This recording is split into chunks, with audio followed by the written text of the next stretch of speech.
بسم الله الرحمن الرحيم. الرحمن علم القرآن، خلق الإنسان علمه البيان. الشمس والقمر بحسبان، والنجم والشجر يسجدان. والسماء رفعها ووضع الميزان ألا تطغوا في الميزان، وأقيموا الوزن بالقسط ولا تخسروا الميزان. والأرض وضعها للأنام، فيها فاكهة والنخل ذات الأكمام، والحب ذو العصف والريحان. فبأي آلاء ربكما تكذبان؟ خلق الإنسان من صلصال كالفخار، وخلق الجان من مارج من نار. فبأي آلاء ربكما تكذبان؟ رب المشرقين ورب المغربين. فبأي آلاء ربكما تكذبان؟ مرج البحرين يلتقيان، بينهما برزخ لا يبغيان. فبأي آلاء ربكما تكذبان؟ يخرج منهما اللؤلؤ والمرجان. فبأي آلاء ربكما تكذبان؟ وله الجوار المنشآت في البحر كالأعلام. فبأي آلاء ربكما تكذبان؟ كل من عليها فان، ويبقى وجه ربك ذو الجلال والإكرام. فبأي آلاء ربكما تكذبان؟ يسأله من في السماوات والأرض كل يوم هو في شأن. فبأي آلاء ربكما تكذبان؟ سنفرغ لكم أيها الثقلان. فبأي آلاء ربكما تكذبان؟ يا معشر الجن والإنس إن استطعتم أن تنفذوا من أقطار السماوات والأرض فانفذوا، لا تنفذون إلا بسلطان. فبأي آلاء ربكما تكذبان؟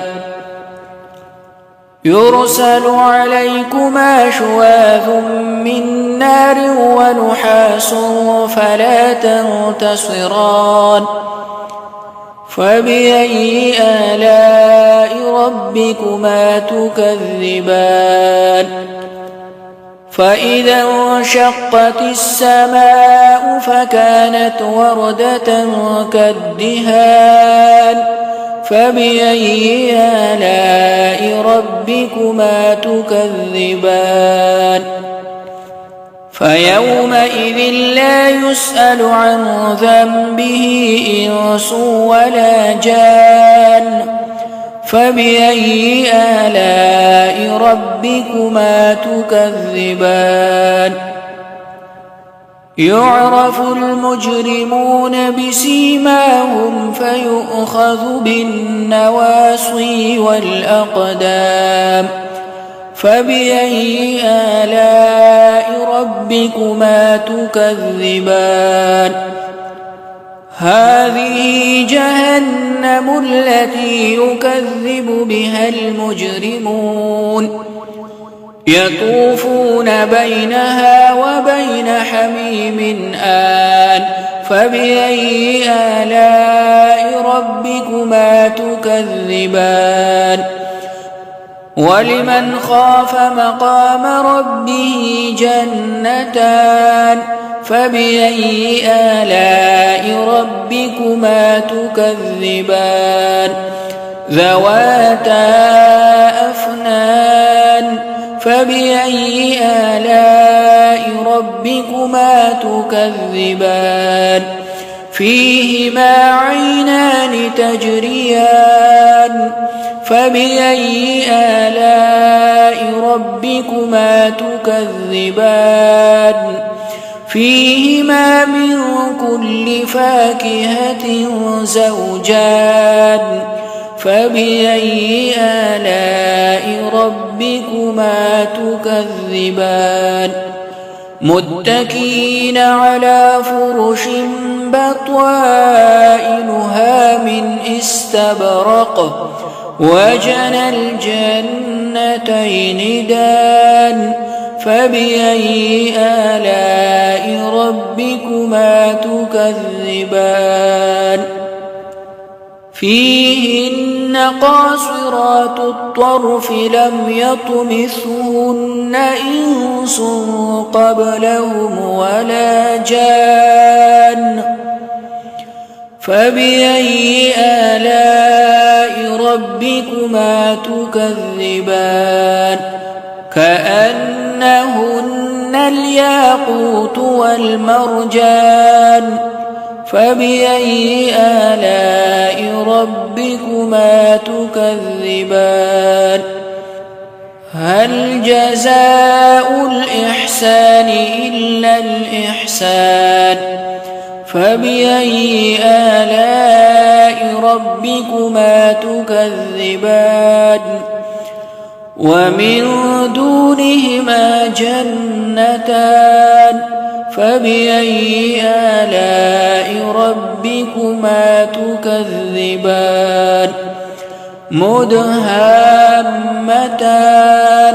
فبأي آلاء ربكما تكذبان فيهما عينان نضاختان فبأي آلاء ربكما تكذبان فيهما فاكهة ونخل ورمان فبأي آلاء ربكما تكذبان فيهن خيرات حسان فبأي آلاء ربكما تكذبان حور مقصورات في الخيام فبأي آلاء ربكما تكذبان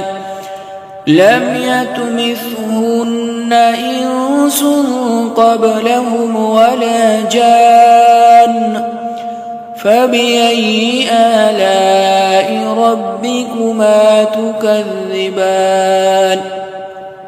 متكئين على رفرف خضر وعبقري حسان فبأي آلاء ربكما تكذبان تبارك اسم ربك ذي الجلال والإكرام